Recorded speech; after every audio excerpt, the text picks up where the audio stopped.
À la fin du XVIIe siècle arrive une nouvelle mode, celle des chinoiseries.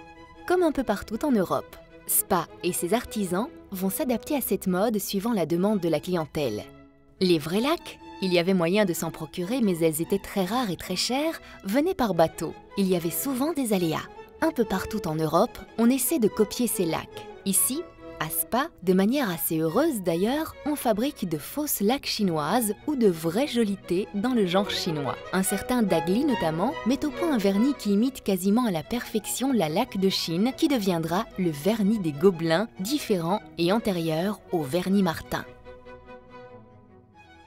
Au XVIIIe siècle apparaît un objet tout à fait essentiel pour les jolités, la boîte à quadrilles.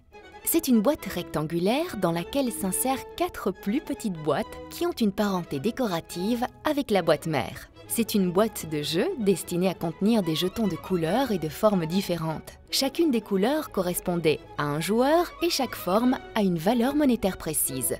Elle servait dans un jeu de cartes inspiré du jeu de l'hombre, originaire d'Espagne. Dans la première moitié du XVIIIe siècle, la mode des chinoiseries évolue. On passe du style Louis XIV, montrant des scènes symétriques, équilibrées, au style Louis XV avec sa célèbre rocaille et la polychromie.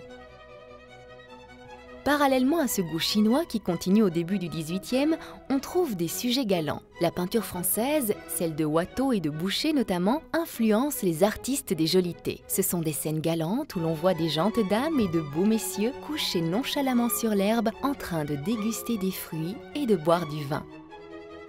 Dans la seconde moitié du XVIIIe, c'est le goût flamand qui est mis à l'honneur parallèlement aux chinoiseries, notamment la peinture de Teniers le Jeune avec des scènes campagnardes et paysannes, surtout dans les lavis faits à l'encre de Chine plus ou moins diluée, appliquée à la plume.